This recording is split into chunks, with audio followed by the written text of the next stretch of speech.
Okay, hello mga friend, welcome to the unboxing or product review. Welcome to this channel, everything under the sun channel. Like and subscribe. Meron na naman tayong bagong product review dito. So, bubuksan natin para ma-share natin sa inyo.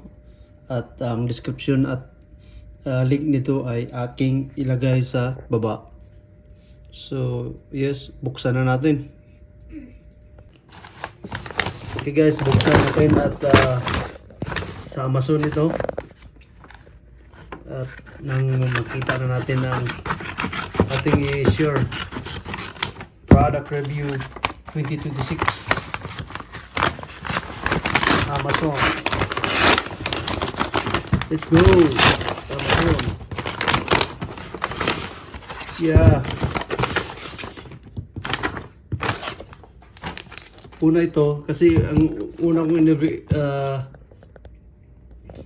kong in-order ito, so medyo para magkaroon ng shipping fee, sinamahan ko ng additional para isang tools din na magamit ko, sinamahan ko na rin para maging free shipping. Ayan, make life. So wala man akong ayos din to kasi ano siya, spanner.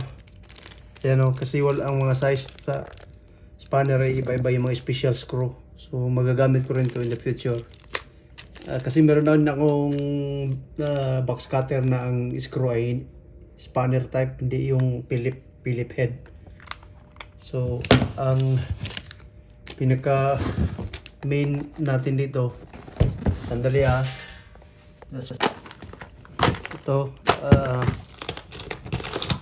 so katulad dito, spanner. So ito yung para sa size niya. Kung mag-maintenance kasi ako dito sa itong blade knife. Ayan o, kasi kulang pa rin. Ayan o, kulang pa rin. Ano to akala ko 14, so 16 ito. Kulang pa talaga ako ng isa kulang, hindi siya nagkasya. Ayan iba kasi yung screw nito, di bale.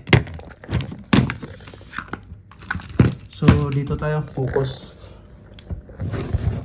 Hindi pa rin pala tama yung sukat. Ayan mga guys, ito ay isang steak, ano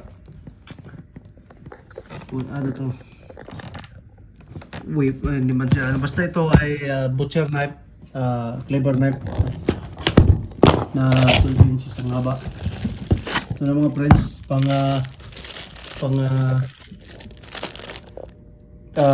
kusina. At yes, maganda siya kasi may pocket clip at ang haba ng blade nito ay ayan o. So ano siya, 12 inches. At ang blade yata ay lang 6 inches ang blade. Ang kabuuan niya 12. So yes, talagang patulis at liner lock siya. Ayan po. Ayan o. Matibay at magagamit ito sa kusina sa mga manok. At maganda siya kasi may ano na siya, may tago na siya, safety yung ano, itong blade niya. Iwan ko kung anong klaseng ano dito, kita dito sa ano, 440 stainless. Yung code niya sa engrave niya dito sa ano, 440 stainless, China. At naman ngayon China, pero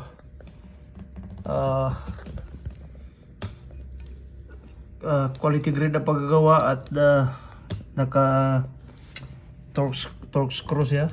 Ito din special screw. At ito yung opening at para protection na rin sa kamay. So may kasama na siyang knife sheet made of nylon na waterproof. So yeah, ilalagay ko na lang yung link sa baba. At anong masasabi nito mga friends? At stone wash ito na klase, may iba-iba din silang kulay na black. So yes, wala naman siguro akong ibang masasabi pa for the iba pang details nito. So what do you think mga guys para sa ating product review? So ingatan ninyo at huwag kayong kumpiyansa sa paggamit ng mga kutsilyo kasi delikado sa kamay, masugatan kayo. Kailangan nyo ng maingat na paggamit ng mga ganito. So stick product, butcher knife, cleaver knife, folded 12 inches long. Everything under the sun. Don't forget to subscribe. Over and out.